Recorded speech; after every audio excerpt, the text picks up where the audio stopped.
So when we finish this panel, we're going to have a break for a few minutes, and then about 8:30 we have a really nice cocktail dinner hosted by Incendio, one of our sponsors of the event, and it's going to be up here around the pool. So I can't wait until about 10 o'clock or so when people start falling into the pool.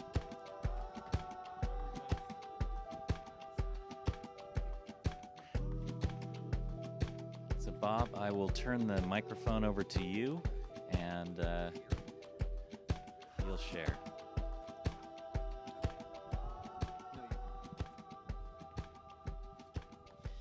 Well, thank you for all staying here this late. I'm not sure I'd still be in the audience at this moment, but want to appreciate you guys being here.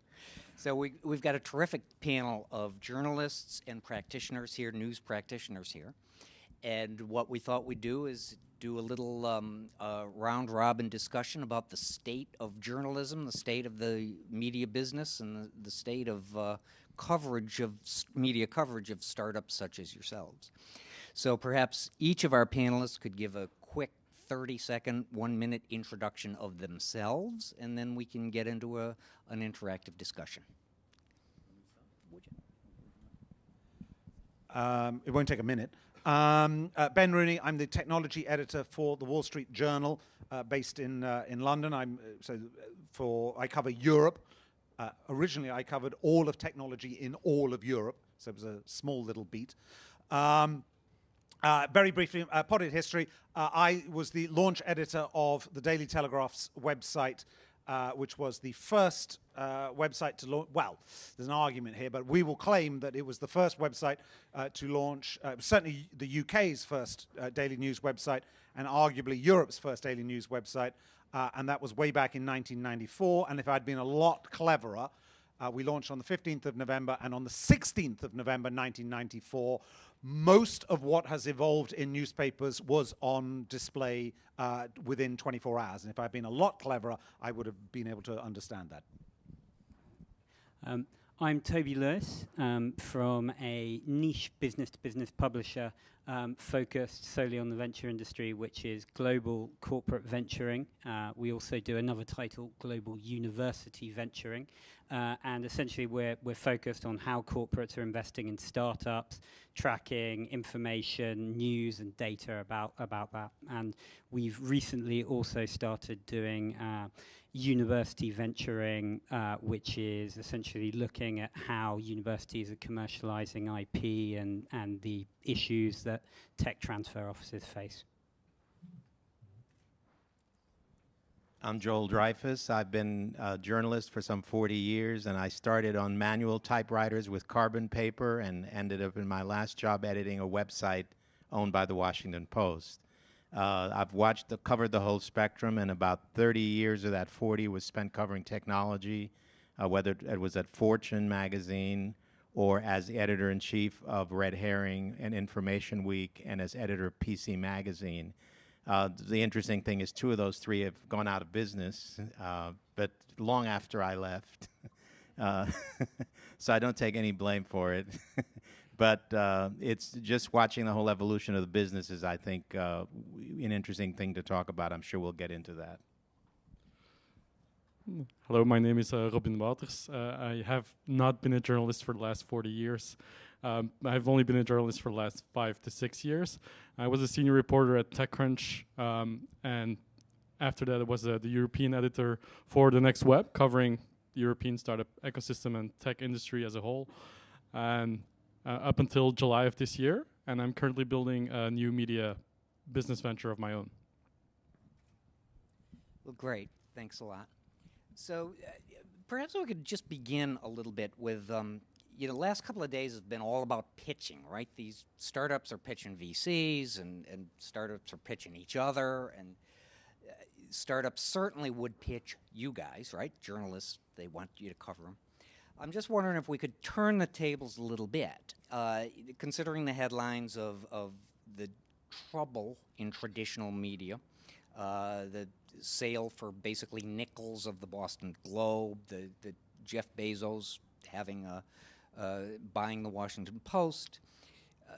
we see the evolution of social media, which may actually become okay for public disclosure of public companies, seemingly with the Securities and Exchange Commission.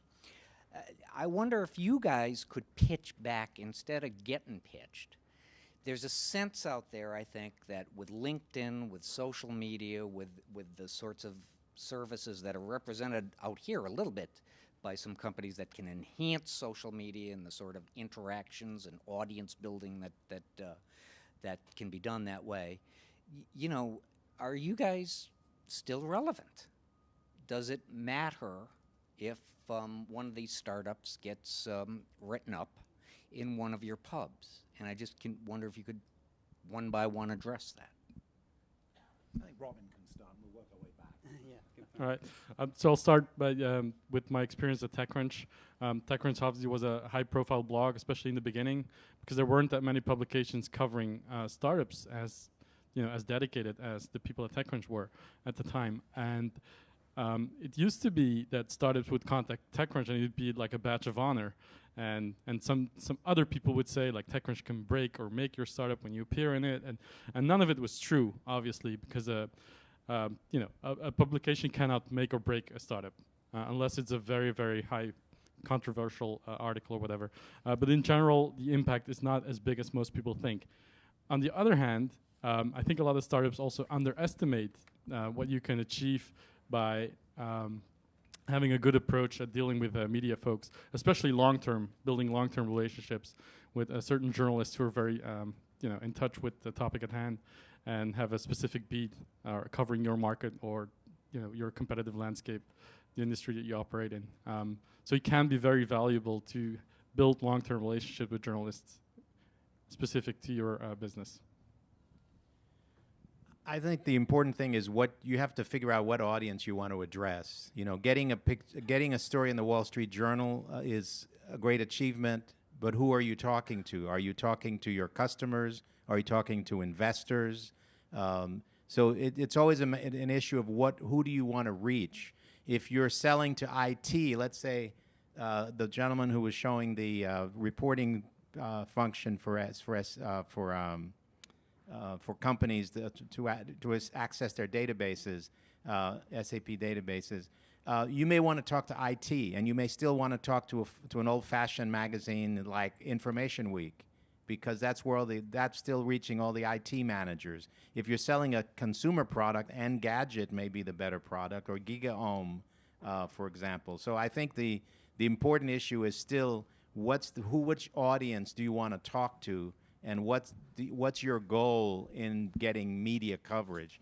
I don't think you're going to sell to make a business deal because you're mentioned in Twitter, but maybe you will. But I think that that you still have to think about which audience and what message are you trying to convey to them. Yeah, and I think there's quite an interesting evolution for startups, sort of essentially looking to get their message out there, because they can effectively promote themselves now with a funding round, say, which in the past I think many traditional journalists would simply ignore. But there's been a real shift towards sort of the data gathering. If we think of sort of the likes of Crunchbase and Venture Source and whoever, and our publication, and essentially sort of startups can get in the news agenda in many different ways. So as Joel says, you will want it sometimes to sort of court the likes of the Wall Street Journal for a really sort of big story if you're going to change society, but for other different pieces of news, you will want to sort of seek more sort of select publications to literally go to which have a distribution that reaches other people that don't necessarily sort of spend very much time looking at the journal. Two of the four people on the panel have already pitched the Wall Street Journal for you. So clearly, I feel like kind of my work is already done, and maybe that tells you something about the nature of the Wall Street Journal. But what it comes down to, why would you want to appear in any newspaper? or anything. It comes down to two things, which is external validation. You have persuaded somebody that what you are doing is of merit to the people that person talks to. So, in our case, in the journal's case, essentially, I don't think it's hubristic to say that is every C-level executive in Europe. That's not a bad a set of people to talk to, and indeed every C-level executive in the US. And the second thing is, what is it that newspapers actually sell? Newspapers don't actually sell news. It's not the main thing they sell. Some papers, ours, the Financial Times, The Economist, we do sell information. Certain trade titles do the same thing. But one of the principal things we sell is trust. Why do you read it in one newspaper and not the other one? Because you trust that one. And so as a startup, one of the problems that you have to do is to establish credibility in the audience with your audience. And one of the ways you can do that is you can, to an extent, bathe in the reflected glory of the trust that we have over very many years established. And so we can, we will then say, look, we think that this company is worth talking about. You trust us, and we trust them, and therefore there is that passing on. So it is very much, it is very much to your advantage as well. Not the least of which also is those very nice people that you probably want reading about you because they have deep pockets. Speaking of deep pockets, right? So this has been a lot about startup companies addressing investors. One of the reasons startup companies often don't get business is because the companies they want as their customers might be concerned about, are they going to be around next year, right? Can they keep supporting me? And when you look at your own headlines about your own industry and the challenges in the business models, not for everybody, but for a lot, you'd almost wonder if some of the investors here would invest in your industry. It might be an interesting point to explore if any investors are here. But I know you're an editorial and not in the business end, but can you address a little bit how's business? How you doing? Go on, Robin, you're building a new business, so it must be good. So I have to figure it out. I will say I agree with you. If you pitch any kind of a journalistic venture to investors, it's always going to be a tough pitch. Because it's a tough business. It's hard to make money with it. On the other hand, premium content and content that's valuable for a demonstrable large audience or a niche audience that's that spends money is still a good business in any country or industry or wherever you look. The question is, can you scale it? Can you actually make it sustainable?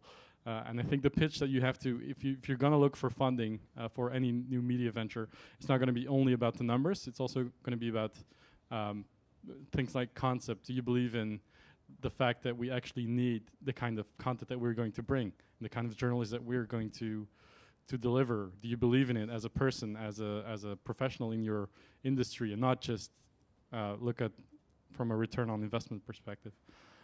Which I think is the example that you said about Jeff Bezos buying the Washington Post. I'm pretty sure it's not about the numbers. It's more about core beliefs and core values that he sees in the Washington Post that he believes in and he wants to support. And I think that's the way you pitch investors for any type of media venture. A few years ago, I was doing a story in the music industry, and I was interviewing a CEO of a big record company, and he said, we can't compete with free.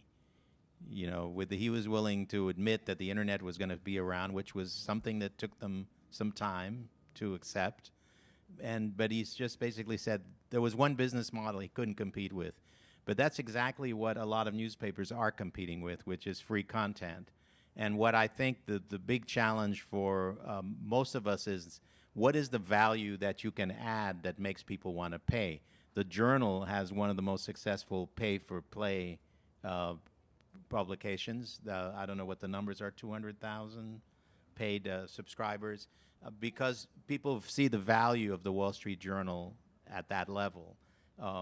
Not many. The New York Times just started about 6 months ago with a paper model, and the Washington Post just instituted one a few weeks ago.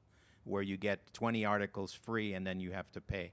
Those are very dubious models, because I'm just not sure that people who read the journal expect to make money from the information that they gather. The other papers, it's not necessarily so. So I think the business model is very dubious. One of the things we all said about the Washington Post being bought by Bezos is that was the best possible outcome, because nobody had figured out a business model that was profitable. And so we're at a state of flux in the end where the whole basis of the industry is in question, and nobody has figured out a way to make it work. No, I think it's very true that sort of creative destruction is going very, very quickly through the entire newspaper industry. But and what I find very interesting is the sort of reference to Bezos. It seems that no newspaper, no matter how badly they're doing, actually goes under, because there'll always be the sort of football club style owning oligarch who wants to pick it up at the end of the day, as has happened in the UK and elsewhere. But I also think that what you're probably going to see is just a sort of big disruption and moving of the fields, but maybe unless a brand becomes truly tarnished, none of them will actually go out of business. And at the same time, I think there's huge scope for sort of new voices to emerge, and Robin's lived this sort of firsthand at both TechCrunch and the Next Web, and we're trying to do something similar in our own sort of niche way with global corporate venturing, global university venturing. And I think there's actually going to be a huge, the relevance of the news business, even if it's not going to make huge amounts of money, it will still have the same sort of cultural weight to a certain extent as say, a football club does. Yeah, I mean, I think there's a couple of things here. Firstly, newspapers have long been the playthings of rich people, particularly rich men, who it gives them kudos, it gives them access to echelons of society, it gives them, credibility. Now, I'm not saying for 1 second that was Jeff Bezos's why he bought the Washington Post. We have to wait and see, what his plan is. But if you take your question was this: would you invest in the state of the? Would you invest in how is the state of the business, and would you invest in one? If you take a step back and say, well, what is it that a newspaper does, and how did it get to where it is? And we're concentrating very much here on newspapers, and maybe we'll move on in a bit. But the newspaper solved one particular problem, which was it was a distribution problem. We built fantastically good distribution networks of getting, of getting information into people's hands, typically first thing in the morning. And these were built around battalions, legions, divisions of 14-year-old schoolboys and girls on bicycles. And the entire organization of newspapers was built, I mean, literally almost everything about them was built around that. And so they built these bundles. And so not only did people want news, they built, we put all sorts of other things in. And it was all built around the concept of, come for the crossword, stay for the war crime. And the problem that the internet did was it completely disintermediated that. If you were interested in crosswords, you'd do the crossword and then you'd go and buy another crossword. You didn't read anything about, whatever it was, the Srebrenica massacre or whatever it was, at that time. And that's the problem that newspapers have had, which is the things that the things that people value, and I'm talking here in general newspapers, there are alternate and easier ways of getting it. And the newspaper, the problem that the newspaper was invented to solve is no longer the problem that they need to do. Have they worked out ways? Look at there are lots and lots of different models that are going on at the moment. You can take it from the Journal, which literally, when it launched online, was behind a paywall. It was one of the first paywall newspapers. When I launched this website in '94, and there were various reasons why we launched the site, actually quite good reasons. And, we contemplated charging for it. We wanted to charge for it. But actually, first of all, there was no way. We didn't actually have a mechanism. In 1994, there was no mechanism for billing people. And secondly, we perceived that there was other values that we would be able to extract. Now, as it turned out, that was all nonsense, and there was no value that we could extract whatsoever. So that was one method. You know, the Journal was the paywall method. Other newspapers are trying other media outlets. NPR in the US has been extremely successful in getting its content out there. Phenomenal hit rates. The Guardian is trying to build on the NPR model as well, to greater or lesser degrees extent. What they all struggle to do, I mean, the Guardian, you know, in terms of its reach, in terms of its audience, is incredibly successful. If you look at its P&L, I mean, it's horrible. So they haven't yet cracked that model. What they haven't been able to do is to find a convincing way of monetizing influence. And if you can do that, then that's tremendous. But no one has yet been able to do that in any sustainable and ongoing way. So building on what Ben said, completely agree. But I also think if we're talking about the state of business of newspapers and any publication, there's also, it's worth pointing out that there's also a word of opportunity, especially for smaller, agile publications out there. I mean, it's not just advertising, classifieds, and paywalls. I mean, you can think of premium content packaged in other ways, like ebooks or research reports. Or you can think of events. You can think of micro donations from readers. There's loads of ways that you can actually experiment with monetization, which doesn't necessarily mean it's going to be successful, of course. Are you doing that? Well, it's not launched yet, but we're thinking about it for sure. And there's a number of revenue sources that you have to look at when you launch a venture like this, because you have to start somewhere, right? But I mean, there's mobile platforms. You can look at native applications that you can distribute certain content packaged as a magazine online or as an iPad application, for example. Or you can look at mobile advertising that doesn't work in the same way that you would think advertising on websites would work, like native banners or whatever. You can think of more interactive ways to actually advertise and that kind of stuff. So I'm just saying there's more opportunities to monetize than just advertising paywall. Sure. Yeah, go ahead. I think we should avoid getting too much into inside baseball about the media business, and these guys want to know, how do I get covered? I was just going to get to that. So sort of down to the micro. These are startups, right? Early stage companies. What does it take for you to cover a startup? What does the startup have to show you? Because there are millions of them, right? I think it varies by the publication and the market that you're aiming at. Let's start off with the high level, the general media, the big Fortune, Business Week, I guess it's called Bloomberg Business Week now, the Journal and so forth, who are reaching a general audience, fairly high level management audience. I think the stories they end up doing are the incredibly successful startup that immediately takes off, or the story that I keep trying to get startups to understand is not just a story. If you can't get a story about yourself alone in the big general interest publications, can you be part of a trend story? And I think it's a really important thing to think about. If somebody's doing something on cloud computing, do you fit that category? If they're doing something on security, can you fit in that category? And I think that's often the pitch that's missed. Even if you're going to get 50 words in a story in the Journal of Fortune or some other publication, that credibility factor that Ben was talking about is really important, because I think the old traditional media still have these trust level that a lot of newer media are more questioned about. Yeah, and I often found actually never be afraid to take a journalist out to lunch, because especially when I was in sort of at Ben's old place, Dow Jones, it always seemed to be that I was covering private equity at the time, and they basically a surefire way to get noticed was always to sort of woo a journalist over a long period of time, and eventually you'll get covered. Can you accept that? Can somebody take you to lunch? Can somebody buy you a drink? Can you accept that? No. Look, I've spent most of my life in British journalism.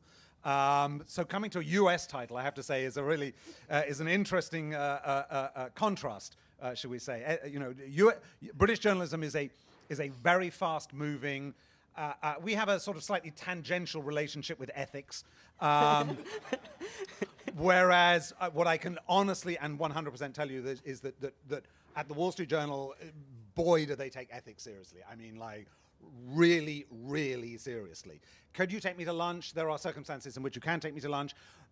You can't, I mean, like, to come here, you couldn't pay for my Ryanair flight to come here. You know, you couldn't pay the overpriced, disgusting burger that they will sell me on a Ryanair flight to come here. So we do take that sort of thing very seriously. How do you get coverage? At the end of the day, you know, it's always that nebulous thing. What is news? You know, news like fish is better fresh. It's you know, you want something that's, you want to be the first, you want to be doing something that's innovative, you want to be doing something that's exciting, or you want to have a story to tell. Because again, what is good journalism? Journalism is, you know, they'll always teach you this thing, you know, if you're writing stories about wars, tell the story of the soldier, not of the battle. So do you have a good, compelling story? Or do you have something that is really going to make an impact on people's lives? Do you have some piece of technology that is, you know, I saw a company today, and I'm not going to tell anyone here the name of them or what they do, because they'll beat me to getting it out there, but you'll read it very shortly, who have done some incredible work on some quite obscure part of your mobile phone, but boy, this thing is incredible. And so, you know, and that is utterly transformative. There are certain words you never want to hear. God, if I had £1 for every time every startup has told me, we are incredibly disruptive. It's like, no, you're really not. You know, very, very few startups. There are some, but very, very few. How do you get pitched? I don't know. Phone me up. Send me an email. Contact me on Twitter. Actually, Twitter's quite a good way. I tend to respond more to Twitter than everything else. So there you go. That's it. But have a story, because as they say, what is journalism is a very simple business. I mean, I know in America you can go and study journalism for 3 years. I always wonder what you do in the second week. You know, it's sort of it's really very simple journalism. Have a story and tell it. And that's the oldest thing in the world. So I want to ask one more question, then anybody else, maybe we open it up to questions. We haven't formatted this precisely, but okay. So, you know, if somebody, what publications other than your own, any media, television, web, any mode, do you particularly admire? That if you didn't write about these people, who would these people benefit most from somebody writing them? If not you, who? And don't just compliment each other, but pick somebody other than represented on this podium. Okay, I'm going to say 2 companies that spring immediately to mind. So that they were the first that leapt into my mind. The first is The Economist. I mean, I know The Economist, that sometimes there's a great tradition or a great force in journalism that we'll all talk about. You know, those of us who've been around long enough will know the power of the unread word. Do not underestimate the power of the unread word. It's like, you know, why do newspapers run great long editorials written by, you know, great people? And it's like, so people can go, oh, did you see the piece by, you know, Henry? Oh, yeah, I saw that. Yeah. It's like, you didn't read a single word of it. But it'll make, so, you know, The Economist sometimes falls into that trap. People like to be thought of as the kind of person who reads The Economist. But it's a phenomenal, it's an incredibly well put together and you know, very precise, very well-honed product, and I'm a huge admirer of it. So that's at one end. And the other one, which is actually run by my old sort of boss's boss, is Quartz, run by Kevin Delaney, who used previously of this parish. And they've been incredibly successful. They built this brand in, God, I don't know, like 18 months or something, and tremendous readership, and have really tackle the whole question of what it is to be a web publication. So those are the 2 that sprung immediately to mind. How about the rest of you guys, keeping in mind their startups? So I was about to say Bloomberg, but just because of the transformation they've wrought. But I'd say that really the likes of all these sort of one-night wonders of the TechCrunches, the Next Webs, the All Things D's. It's amazing how quickly they come up and how quickly they disappear. It's sort of they're imitating the startups they cover. I'd say right now it would be the blogs. I couldn't think of the major publications. The New York Times used to have a terrific West Coast team, but like a lot of newspapers, they've cut back a lot, and so you don't see a lot of startups written up. They tend to do the big, more what we call the thumbsuckers, the big stories. Great story this past week in the New York Times about the one of the engineers behind the Apple iPhone. If you have a chance to read that. Great story. It has no great news value, but it's a great tale about how much pressure they were under from jobs and so forth. Of course, it's 7 years after the phone came out, but I'd say the blogs are the ones I think have the most impact today, and that's where I would pitch TechCrunch and NextWeb and so forth. I think the blogs come and go because the financing is so shaky, but that's basically the state of the industry today. Right. It's an interesting question. It's also a difficult one. I have a slightly different answer to it for startups specifically. One thing is that this is from my personal experience, but I tend to shift from reading publications specifically to reading certain journalists. And whether they move to another publication or they go out on their own or they publish on their own blog or whatever, it doesn't really matter to me anymore which publication I'm reading as much as it used to. So I tend to say find the right people in your industry that you really like reading and just follow them wherever they go. That includes what they write on Twitter and other platforms that are public. The other answer is that there are some sources that are not necessarily publications, sources like Hacker News or the technology subreddit on Reddit, or other places that you can go for advice, or you can go to Medium and just find very well-written stuff by experts in their field, and it's not necessarily attached to any publication because it's just hosted on Medium. So a lot of different places that you can look, and Are we out of time, or do we have time for any questions? Does anybody have any questions? Questions from the audience. Yeah. Anyone? Do we have a mic for? Do we have a mic audience? for anybody? Very short question. Oh. Yeah. What is a good story? So the question was, what is a good story? What do you remember? I'll give you an example. No. Let me, because I do a keynote for certain startup workshops, and I get this question all the time. Because I tell startups, like, you have to give us a good story, and then they come, like, what's a good story? And I always say, like, it's sort of like a good joke. It's not too long, it's not too short, it's memorable, it makes you want to share it. So kind of, and I know it kind of sucks as an answer, because it's not really concrete, but that's the way it is. A good story isn't necessarily one typical kind of format and that you have to follow. Depends on the publication, depends on the topic, depends on you as a person, depends on what you're trying to communicate. It's tough, but it's a skill you can learn. So practice, I guess. I think, does anybody else have an answer to that? Because I think we're kind of jammed up on time. Ryan, yes. Go ahead. Sorry.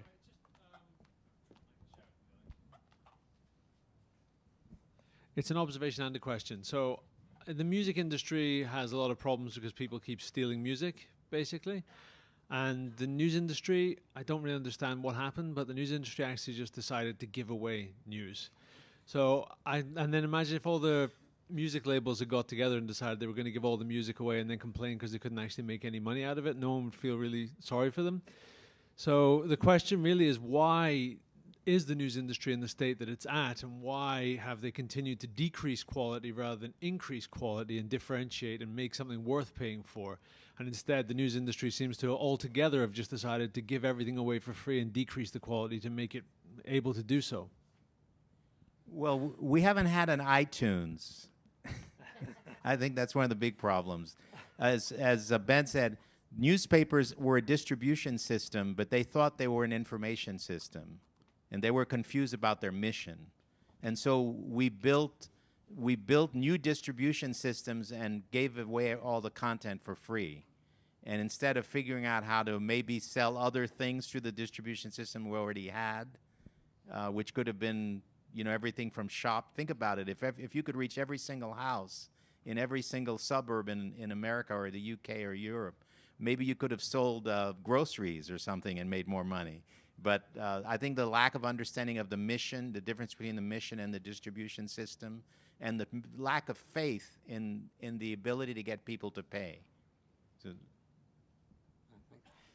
following on from Joel's point, we recently did a sort of future of media report, and essentially what was really fascinating about that is a lot of the sort of big media groups are investing very, very heavily to get into e-commerce, and likewise a lot of the e-commerce groups are sort of turning themselves into sort of media companies. And so there's a trend where this sort of the packaging of the newspaper that evolved over time, in some ways you'll begin to see these hybrid business models emerging because the likes of Bertelsmann or whoever is going to try and figure out how to sell things to punters. And I think a lot of people today have been talking about native content, and there's a whole sort of load of business models. Yeah, I think come back to this confusion about what did newspapers do? I mean, they were a distribution model, but what they fundamentally did was to sell you to the Ford Motor Company, or there were mechanisms by which we could sell our readers. You know, I spent a lot of time working for the Daily Telegraph. This was an extremely good mechanism for selling retired colonels who live in Hampshire to the Financial Services industry. Well, then what do you know? It suddenly turned out that actually there were better ways of doing that, and companies found other ways of reaching retired colonels in Hampshire. And the value that we had, if you think of quality newspapers, the dirty secret of quality newspapers was that actually the subscription didn't really pay. The cover price didn't pay for the content. It came from the advertising that we sold. The bottom end of the market, the tabloid market, they made their money off the cover price, but then equally well. So I think there was this just complete and total confusion about what, for hundreds of years, well, not hundreds, but for at least 100 years, we thought we knew what we were doing, and we thought we knew what we were selling, and actually, as it turned out, we didn't. And that came as a horrible, rude shock. And as I say, I feel slightly to blame for this because if I'd been a lot clever, on the 16th of November 1994, I should have written an article going, the entire newspaper industry is completely screwed and it's all my fault. But I didn't. Better late than never for that admission. Are we doing on time? Are we out of time? Is there another question? Or do we want to hear that the bar is open? And more, get to the cocktail. Everybody ready for cocktails? So, so round of applause for a wonderful panel. Thanks, Bob. Thanks, everyone. So we're on to the White Hot Lounge, and it's going to start as close to 8:30 as possible.